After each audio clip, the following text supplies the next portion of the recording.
All right, what is going on, everybody? How you doing? Welcome to another episode of Talking Buffalo, your weekday daily driver for Buffalo Sports Talk and more. My name is Patrick Moran.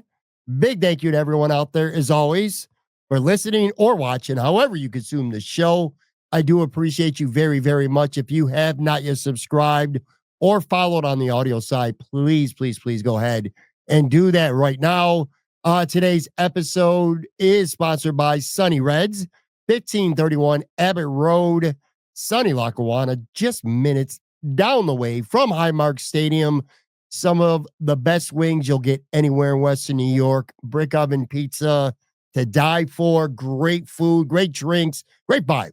If you have not been there before, you happen to be in the Lackawanna, Orchard Park area, make sure you do yourself a favor. Stop by Sunny Reds. All right, this is our weekly, and fortunately, it is continuing for another week. Our Buffalo Bills biggest takeaway episode, the day after a game. We record these, have a chance to sleep on the game, get up, watch the game film back, pour over some PFF grades and kind of formulate some of the biggest takeaways that I have from this game. Of course, this was the biggest game of the season by far.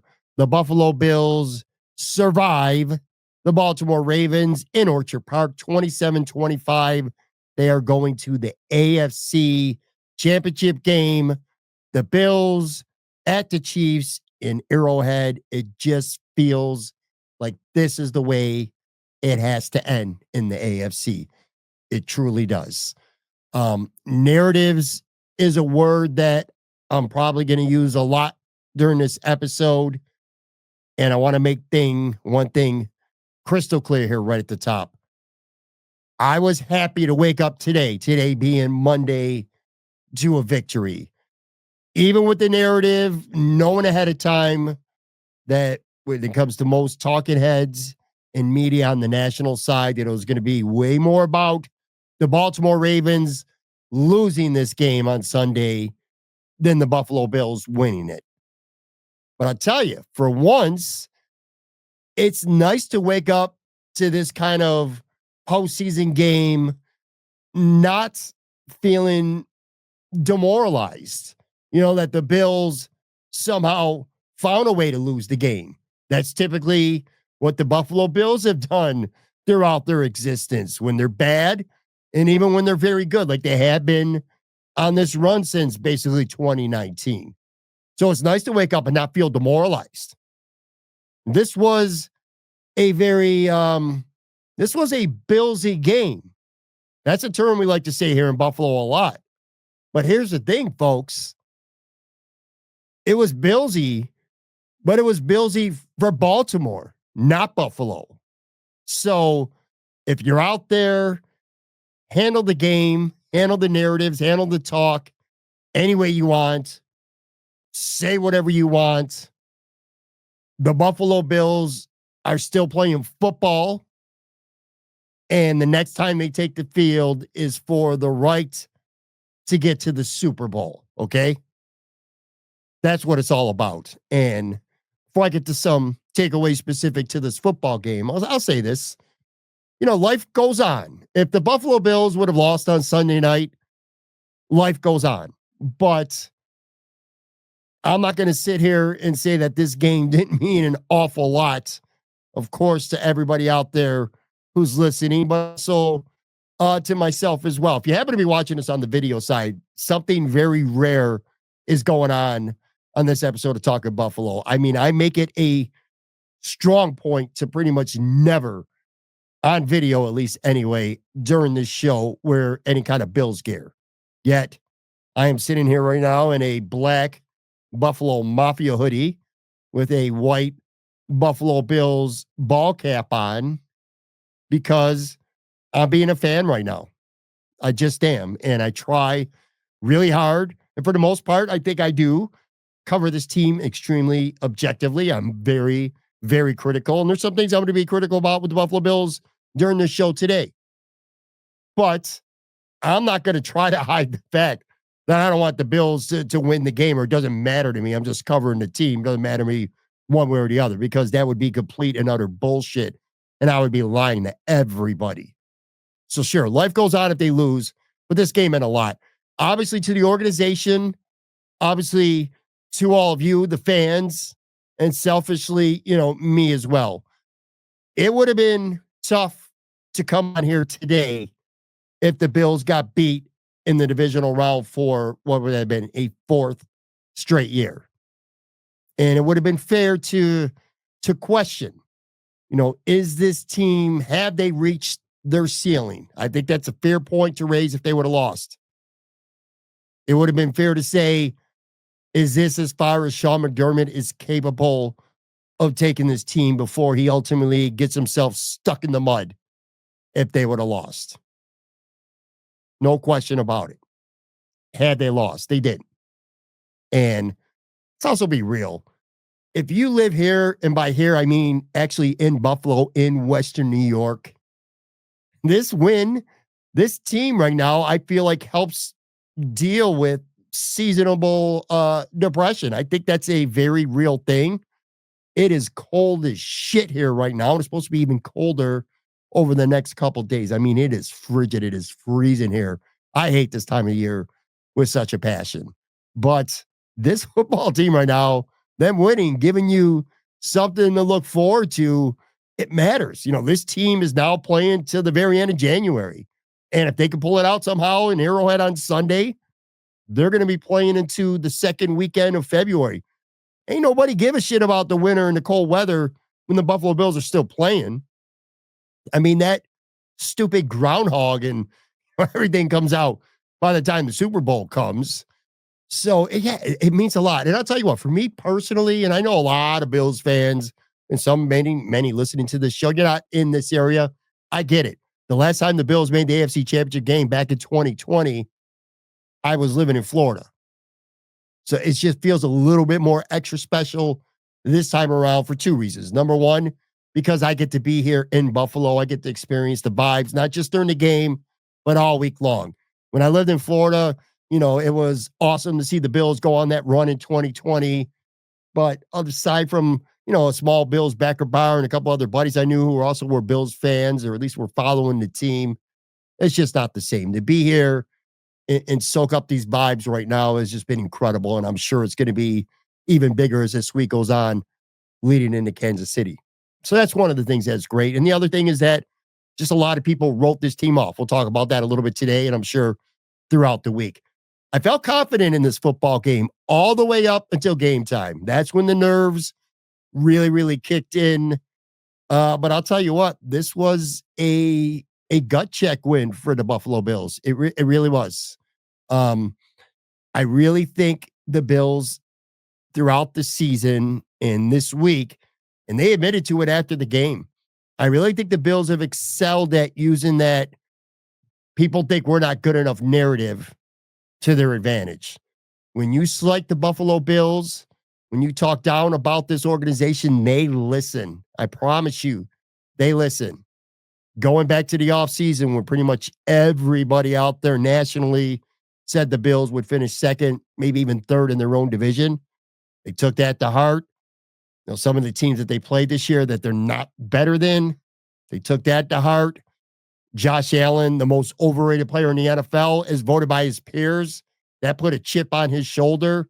The shit that's been written and said about Sean McDermott, he took that to heart. I think he's changed because of a lot of it. And going into this game, Baltimore was the better team, according to everybody. And Baltimore was just too talented, and the Bills were small and just not strong enough to handle the manliness of the Baltimore Ravens. I really think the Bills and that jerk-off idiot, Jerry Coleman, who doesn't even deserve mention and attention, because I know that's what he wants, and I'm sadly giving it to him. But Sal Capaccio said it after the game, that the Bills played it on their board before the game is kind of like motivation. Jerry Coleman just talking shit, calling Buffalo the city of losers. Mookie Hawkins asked Sean McDermott in the post-game presser, and Sean vehemently stuck up for Buffalo. And I'm just telling you, look, those things that are said, those narratives, they really have excelled at taking advantage of it. They've played that perfectly. This team just finds negativity from the outside and turns it into bulletin board material. And I think that's truly legit. And yeah, watching the film takeaway here at the top, we'll get into some specifics. To me, the biggest takeaway is just the trenches. Don't overthink this game too much because what we saw in the trenches on Sunday for me was night and day different than what we saw in week 4. In week 4, the Bills were bullied on both sides of the line. Like the offensive line was getting blown up, the defensive line was getting pushed back 3-4 yards almost every play. It felt like they were just getting bullied. This week, at the very least, at the minimum, I think the Bills held their own very admirably and against a great, great football team, both in the trenches and just athletes as well. I mean, this is a team that had 9 Pro Bowlers. This is a team that had 6 All Pros on this football team. And the Bills physically just held their own. Now, in terms of specific takeaways, I want to get to this right off the top, okay? I hate having to push back on dumb narratives. And again, I said I was going to use that word a lot. There it is again, narratives. I hate having to push back on it, but I'm not the bigger person. I'm never the bigger person. So when I hear something that annoys me, I'm going to fire back. Predictably, in the hours after and waking up Monday morning, the narrative nationally is pretty much, like I said, way more about the Ravens losing or blowing the game than the Bills winning. Now, look, in a lot of ways, they did blow it, or at least an opportunity to win the game, I should say. Mark Andrews is getting a ton of heat, and honestly, it's deserved. I mean, this is one of the best tight ends in football. You can't drop that 2-point pass. You just can't. Throw was rushed. I don't say it was rushed. It wasn't a perfect pass, but no excuse. You got to catch that football. You got to make that play. And you also can't fumble in the open field like he did earlier in the fourth quarter as well. So Mark Andrews, just an absolute nightmare game. So yeah, in that regards, you blew opportunities, but I don't want to be that Buffalo media or Buffalo content creator dude or, the Buffalo just fan defender in general. But in this case, I can't help myself because, yes, Baltimore made a lot of mistakes and that led to this loss. No question about it. But, just like my good buddy at Lockdown Bills, Joe Marino always says, and completely accurate in saying so, teams lose games in the playoffs more than teams win games. And it's true, but I'm not going to sit here and act like the Buffalo Bills didn't earn anything. It's just, Baltimore just threw it away and the Bills didn't earn anything. That's wrong. That's bullshit. The Bills absolutely did. And I'm not just going to gloss over some of these many things that led to the Buffalo Bills winning. I'm not going to ignore a Buffalo defense that gave up a 73-yard opening drive for a touchdown like it seems like they always do. But they didn't panic. They didn't panic at all. It was easy to feel like, well, here we go again. It's the Baltimore Ravens after that first drive because it sure at the time felt that way, didn't it? I'm not going to ignore the fact that the defense and Sean McDermott and Bobby Babich, no panic in this football team. They answered right away with a touchdown of their own to tie the game. That was huge. Huge. So I'm not going to ignore that. I'm not going to ignore Matt Milano, closing in on a play and Lamar Jackson, maybe whether he needed to or not, kind of forced that ball a little bit early. He airmails it. And Taylor Rapp, who has just this knack for being in the right place at the right time when there's a bad throw out there to pick it off. A big interception for Taylor Rapp. And real quick about these two guys, maybe we'll hit on a little bit more later in the show.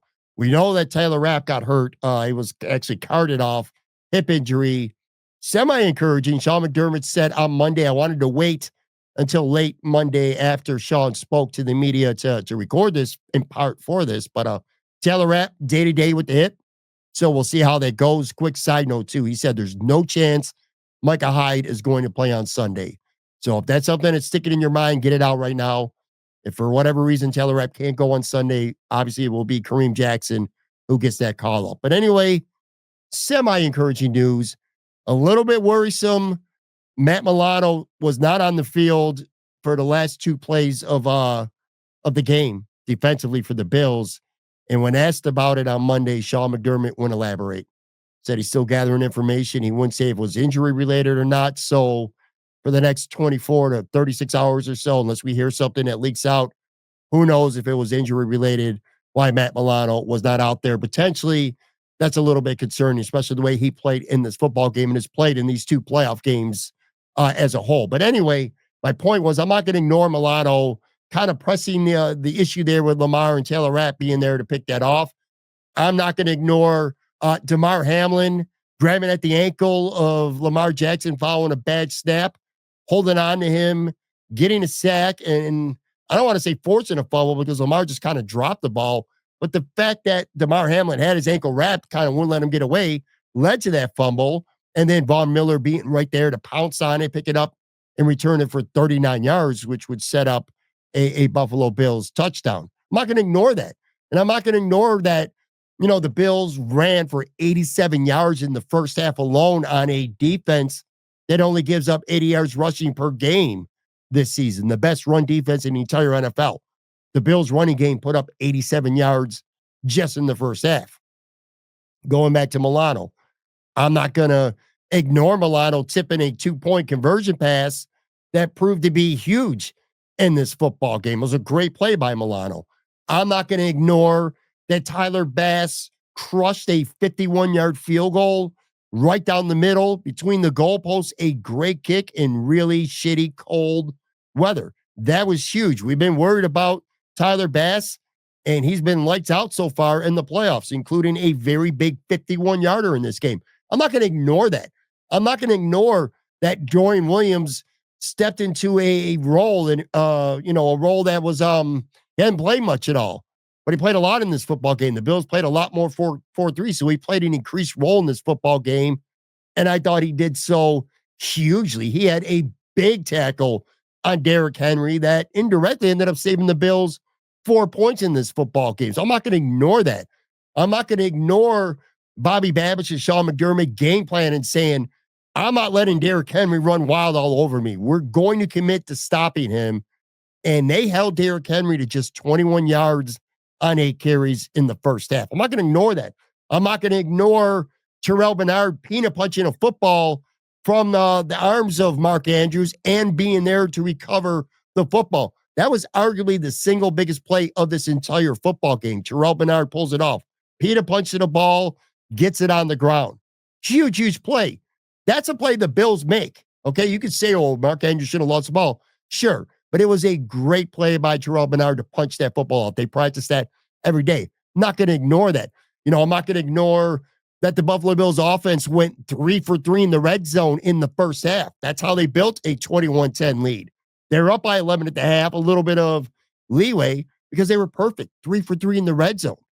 I'm not going to ignore the fact that the Baltimore Ravens came into this football game just with 3 turnovers in their last 7 games, but they had 3 Sunday night alone.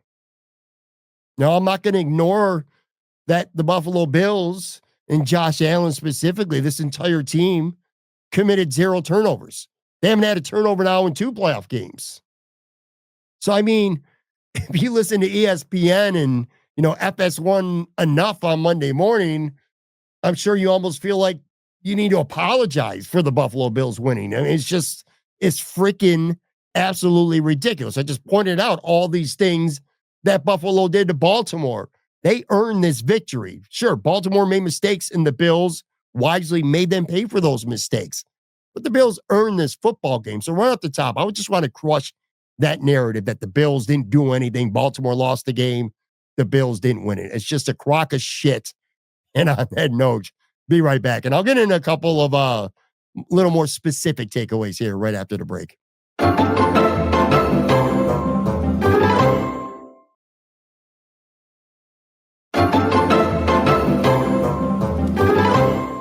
All right, we are back here going over some takeaways. The Buffalo Bills knock off the favored Baltimore Ravens 27-25. They are going back to the AFC Championship for yet another playoff game against the Kansas City Chiefs. But anyway, Lamar Jackson. As for Lamar Jackson, there's a lot of people out there nationally, mainly, we're just saying the guy played great.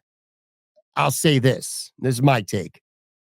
Lamar Jackson made some great plays. He had some great stretches, but you cannot say that Lamar Jackson played great. Now, he's great in the second half. 12 of 15 for 131 yards and a touchdown in the second half. Mistake free. A couple ridiculously good throws. One on the run across his body was just an awesome play. Lots of good things he did in this football game, especially in the second half. He was very good in the second half. And I get why you combine those numbers with the Andrews drop, the Andrews fumble, like it's absolving Lamar Jackson for the most part, from most people anyway, of any kind of significant heat. Most saying he played a great football game. I'm just sorry. I'm not really going to go there because to me, Lamar Jackson was 3 for 3 for 60 yards on the first drive of the game. And I'm like, oh, there's your MVP. He's going to carve this defense up. And then you know what? He went 3 for 7 in the rest of the first half, and he turned the ball over twice. And both those turnovers were 100% on no one else but Lamar Jackson. No one else. There were like no really good throws that a receiver that went off his hands directly into a defender. It's not like he was, on the run trying to make a spectacular play and just threw an errant pass. None like that. Too bad and costly. One of them led to a Bills touchdown. 2 turnovers in the first half that were 100% on Lamar Jackson. Again, no blindside hit, sent the ball flying. None like that. That interception to Taylor Rapp was on him and him alone. I mean, Milano was kind of getting in there and pressure, but he had more time. It was just an awful throw. He overthrew it by a lot, and it got picked. The fumble, worst case, it was a bad snap, but he picked it up. He had a look. DeMar Hamlin gets him by his ankle. Worst case, that should have been a sack, but he just literally dropped the football. He tripped one time over his own guy trying to hand the ball off. That almost was a fumble as well. Couple not so great throws in the first half. He looked bothered by the weather. Quite frankly, the crowd, maybe the moment, I don't know, but certainly the weather, the cold, it certainly seemed like it was a factor, at least for a period of the game. It didn't matter in the second half, I'll say that. But in the first half, it kind of felt like a multitude of things were just going against him. So my whole point is, dude wasn't very good in the first half, straight up. That third touchdown that got them within 21-19, that was literally all on the ground except for one pass to a wide open Mark Andrews on that drive. Derrick Henry did, the lion's share of the work on that drive. And on the 2-point pass, when you watch the film, he probably could have ran that in. Probably, because there was a gap. There was a small gap for a small period of time where if he would have committed, he probably could have ran that in for 2. But he didn't. Pulled it back. He throws. And Matt Milano got his fingers out. He tipped the pass. I mean, you got to find a way to not have Milano tip that pass. To me, that's on the quarterback. So, again, I get the obsession. Whether you are a Lamar Jackson defender, you are obsessed with defending him, or if you're a basher, which I definitely don't think I am. I love Lamar Jackson, but it's like you're obsessed one way or the other. Most people are with him. All I'm saying is you cannot say a guy played a great football game when you make multiple huge mistakes like Lamar Jackson did, and you lose the game. He made up for some of it, but clearly they fell short. He didn't make up for all of it. If the Bills lost that game, and I'm not sitting there saying, oh, the Bills, but if the Bills would have lost in the same manner that the Ravens did, like if Josh played a pretty shitty first half and he had 2 turnovers, an ugly interception, a fumble because he just wouldn't take the sack, people would be ripping him to shreds today. Boy, played better in the second half, but not good enough. Hell, he was a lot better last year against the Chiefs than Lamar Jackson was against the Bills this year. And people still said Josh Allen is just not good enough. He didn't play good enough, yada, yada, yada. And that was last year where Josh didn't turn the ball over. So it would have been the other way around. I feel like he'd be getting ripped. I just cannot bring myself to say Lamar Jackson played a great game when you had at least 2, if not 3 to 4, pretty bad mistakes during this football game. Another point, too, if I'm a Ravens fan here, I ain't really happy with their game plan or their coaching either. Doug Farrell from God, where he's from, to be honest with you. I follow him on Twitter though. A great follow, great football mind. He pointed out a stat that kind of blew my mind. I didn't realize it until afterwards. And then I'm watching the film. I'm like, whoa, Doug said he's right. The Ravens only called 4 RPO options for Lamar Jackson the entire game, and he didn't run on any of them. Any of them. Like, he had 6 carries in his game, and pretty much they were all scrambles. No design runs, no RPOs, none of that. He only had 39 yards rushing. I mean, I will take that. Somebody, the talent of Lamar Jackson, what he's done with his legs, I was way, way, way, way more horrified coming into this football game, despite the fact that Lamar threw for 4,000 yards, 41 touchdowns. I was 10 times more worried coming in this game that Lamar Jackson is going to run for 70, 80, 90 yards or more. And it just didn't happen. They didn't try to. Again, he only had 6 carries in this football game. That blows my mind. To me, that's bad game planning and bad coaching. Now, look, the Bills definitely deserve some credit for that. They won up front on the defense a hell of a lot more than they did back in week 4. But still, I think they underutilized Lamar in a way that they should have used him a lot more. I also came into this game horrified of Justice Hill. You know, he killed the Bills. That first meeting in week 4, he had like 6 catches for 78 yards and a touchdown. I was very concerned about him. And I did run for 50 yards on 6 carries. He had a 22-yard run in the third quarter, but he only had 2 catches for 7 yards. I thought that would have been a lot more. And lastly, for me, when it comes to the coaching and the game plan here, look, it's easy to be an armchair quarterback, 20 hours or so after the fact, but going for 2 when it was the third quarter, it clearly backfired. And again, I admit it, it's easy to say that now. Had they made the 2-point conversion, if Lamar doesn't get that pass tipped by Milano, it's a tight football game. I get that. But it clearly backfired. And when something backfires with a decision you make, it comes back to the coaches a little bit. If they kicked that extra point and it was still like midway through the third quarter, it would have only meant an extra point after the late touchdown in the fourth to tie the game up and potentially send it to overtime. So I don't know. I question some of the methods and the game planning and the execution, the coaching in this football game for the Ravens. As for the Bills, I kind of, I'm being honest with you, I feel like they ran into a wall a little bit, actually a lot in the second half. And I didn't love what I was seeing from Joe Brady either.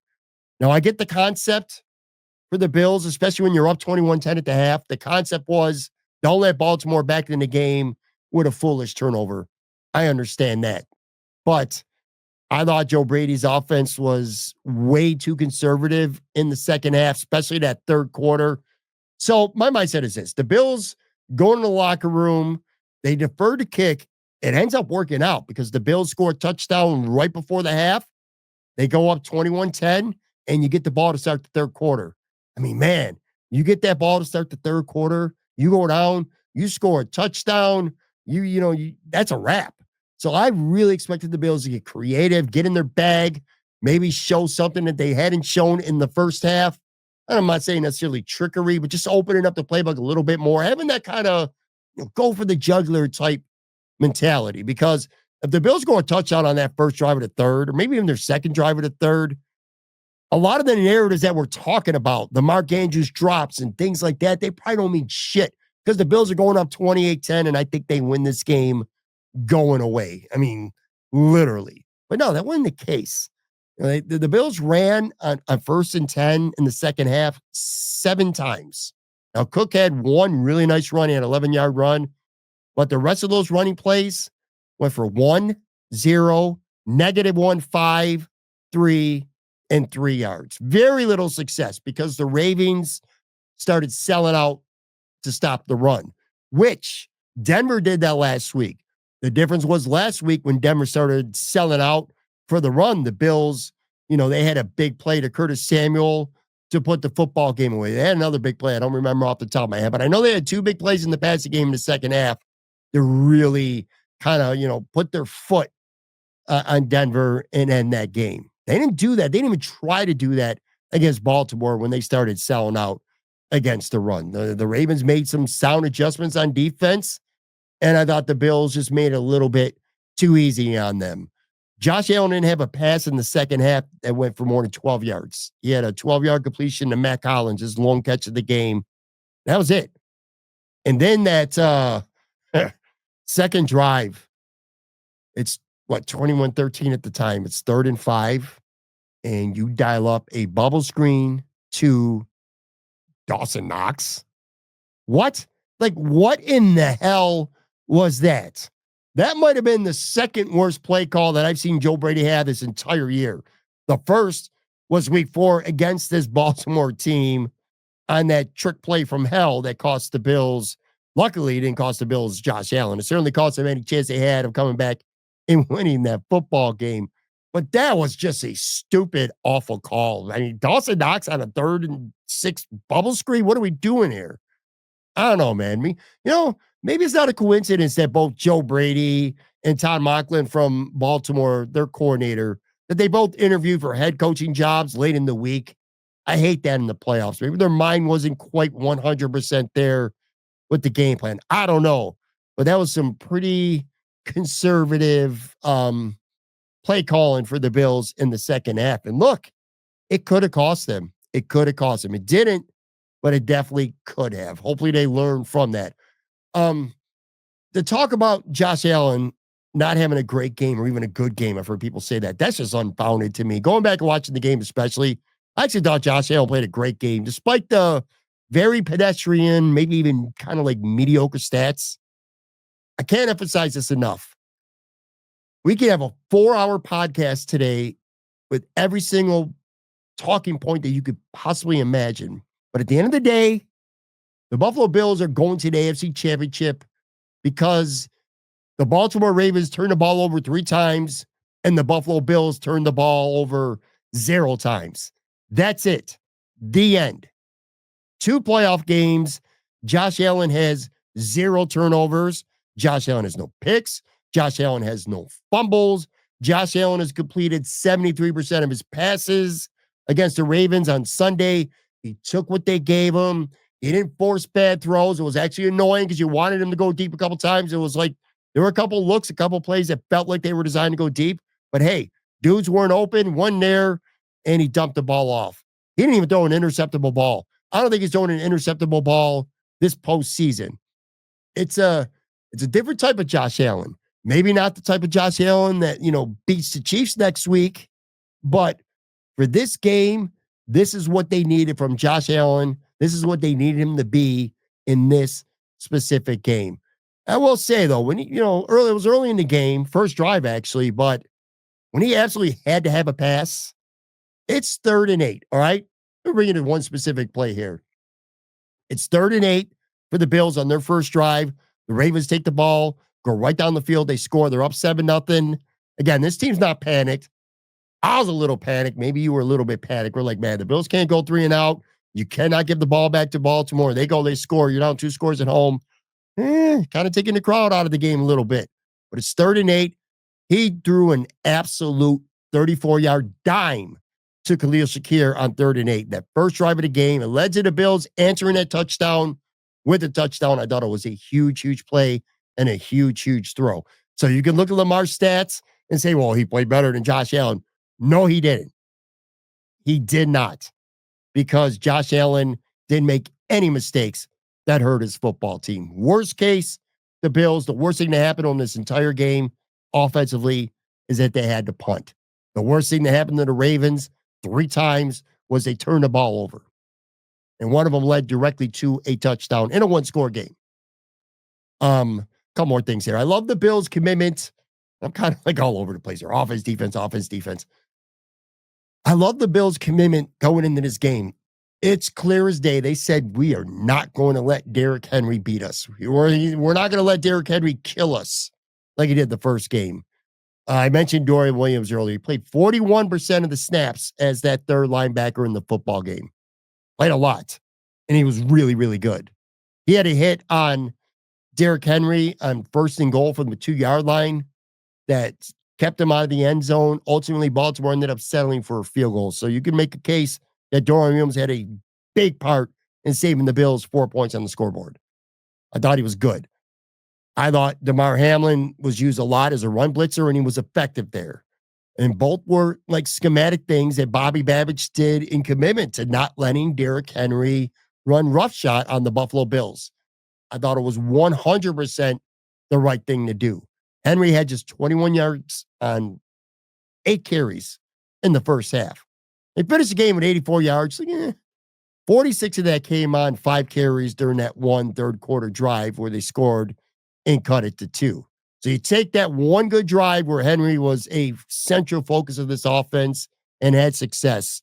Rest of the game, 38 yards on 11 carries.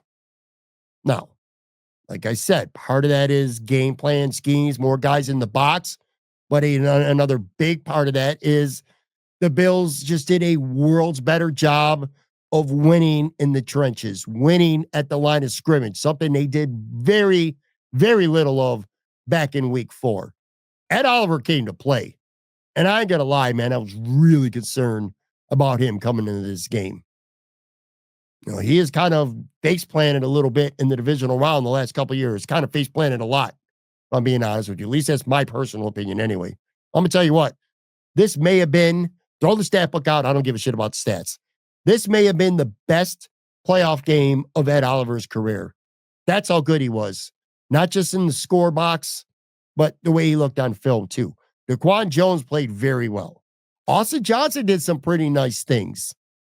Some nice things. And of course, Groot played well. He had a sack, and he's had a sack now in both playoff games. Sean McDermott talked about that significance on during his Zoom conference on Monday.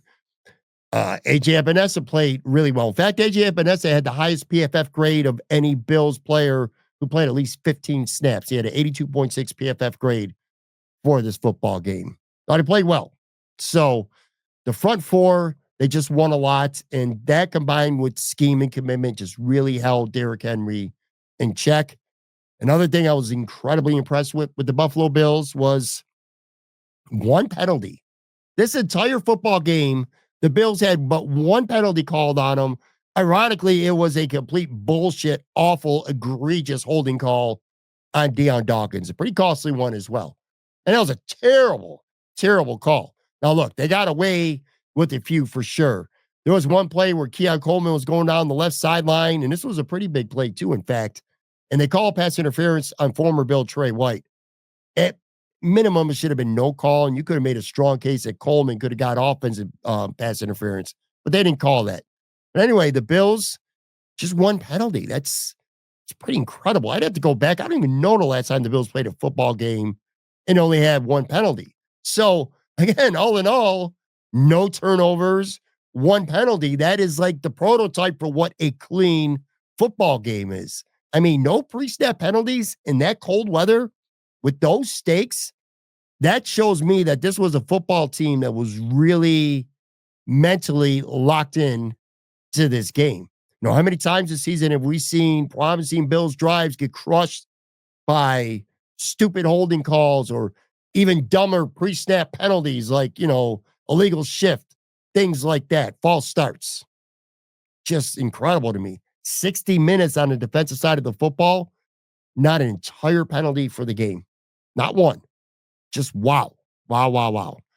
Damar Hamlin, I'm going to single him out specifically. I thought he was mostly really good. Not perfect. He made a really bad mistake. That long pass to Bateman where it looks like Rasul Douglas got cooked and maybe he did a little bit, but he's supposed to let that guy go deep. So he turns around, he runs, Bateman gets in the middle of the field, and Damar just he wasn't deep enough, and they didn't have the ball awareness to go up and get that. Should have been an interception if he plays it right, but he didn't. He lets Bateman behind him, bam, 42-yard play. That kind of sucked. He also got beat a little bit anyway. On that 2-point pass at the end of the game, when you watch it back on tape, although to be fair, I don't blame that on Damar. I thought that was just a really well-designed play call by the Ravens. Rashad Bateman came off the line. He didn't pick, or at least it was legal anyway, kind of threw off Damar just a little bit. Damar was one-on-one, as it turns out, on the coverage with Andrews on that play. And Bateman got in his way just a little bit to kind of open it up for Andrews. So whatever. It wasn't a perfect game, but other than that, man, I thought Damar Hamlin was actually outstanding. Outstanding. He had 2 tackles for a loss. He came up well on run blitzes. Of course, the big sack fumble with Lamar in the first quarter that literally led to a Bills touchdown. That was a huge, significant play in this football game. And I'll tell you what, he also had at least one for sure, maybe 2 tackles on Derrick Henry where he might have saved a touchdown. Certainly one of them. If you don't make a tackle on Derrick Henry on one play, Derrick Henry's absolutely taking it to the house and scoring. So it was a very strong game for Damar Hamlin, and the Bills desperately needed that, and they're going to need it as well next week. We'll wrap up here. A few more quick hit takeaways. I want to make sure I don't forget. Cole Bishop played 39 snaps in this game after Rapp went down, and I thought he very much held his own. You know, he's a rookie and he's a big ask, but I kind of feel like his style of play, part of the big reason why he was drafted is to kind of be like a Travis Kelce stopper. Kind of ironic because he may get a big chunk of that assignment next week, depending on how Taylor Rapp responds to his hip injury. If he does, hopefully the Bills and specifically Rapp or Bishop do a better job on Kelce than Houston's coverage schemes against him. I mean, that was maddening to watch that game on Saturday and watch Travis Kelce being covered like he's Quinton Morris out there. It was just freaking ridiculous. We'll talk about that more later in the week. But I like what I saw from Cole Bishop, and I'm not completely like, oh, if Taylor Rapp can't go, the Bills are in so much trouble at safety. I think Cole Bishop is capable of doing a fine job, and it's no knock on Taylor Rapp because look, Taylor Rapp is it's kind of player who's, especially recently, he's made some mistakes. Like he gets beat, but he also takes advantage. If you make a mistake against him, he makes you pay. Key interceptions, critical points of the games. He's really good at that. But either way, I'm all right if Cole Bishop has to go. As a whole, I didn't really hurt him too much in this game, but the Bills DBs as a whole kind of struggled a little bit. I thought Christian Benford was just okay. Like he was just okay against Denver as well. And this guy was shut down city during the regular season. And of course, it is worth noting that Christian Benford, according to Sean McDermott, is in concussion protocol right now. He took a knee to the head on that onside kick near the end of the football game. Obviously, they hope that he'll be able to go on Sunday. I don't even want to speculate this early in the week. I mean, I thought it was hopeless for Ray Davis to get back this week. And not only did he play, but he also scored a touchdown in this game. But anyway, I thought Benford was just all right. Russell Douglas, that's specifically good on this point. At least partially responsible for getting smoked by Bateman on that long play. Did come down with the onside kick, which obviously was big. And Teron Johnson, I feel like he got put in a blender a little bit. Gave up 4 catches for 65 yards. Left with a shoulder injury, briefly came back. Sean said he's fine. He's just sore. Again, this is an all-pro type slot corner. I'm not concerned about him, but it's worth noting that I didn't think the secondary played a great game. Let's just say that. 2 playoff games. Last thing here. 2 playoff games now against 2 great defenses, Denver and Baltimore. And I'll tell you what, the Bills' offensive line has really answered the bell. They have helped pave the way for the Bills' success, and they've paved the way more specifically for Buffalo Bills runners to gain 357 yards on the ground in these 2 games. Josh Allen has been sacked just 3 times in the last 2 games. The play of the Buffalo Bills offensive line may be the single most underrated thing about this entire football team this season and into the playoffs. The run blocking has been supreme. The pass blocking, for the most part, has been elite. And not just against, the Indianapolis Colts or the Arizona Cardinals or the New England Patriots of the world. I'm talking about elite, great defenses like Denver and Baltimore with everything on the line. This offensive line does not get nearly the credit that it deserves. Like I said, to me, when you look back at this season as a whole, it may be the single most underrated thing about the 2024 Buffalo Bills. And speaking of 10-0 at home, that is incredible. 10-0 at home, playoffs included. If you're a Bills fan, you went to that stadium, you didn't leave a loser once this entire season. Just an awesome, awesome job. And it says a lot about this football team. All right. So, with that, we're closing the door now on the Baltimore Ravens. We're closing the door on the AFC divisional round. You can say whatever shit you want to say about Lamar Jackson. He played great. He didn't play great. They blew the game. The Bills earned the game. None of that shit matters at all. Literally, it's the Bills, it's the Chiefs for the AFC championship. Everything on the line. And for the rest of the week on the show, that's what we're going to be focused on starting tomorrow. I'm going to have Matt Warren from SB Nation on. He'll join me. We'll start to really dive into this game, dive into the Chiefs. Are they ready to be exposed? Can the Bills get away with the type of offensive game plan they've had, specifically this week, maybe a little bit against Denver as well?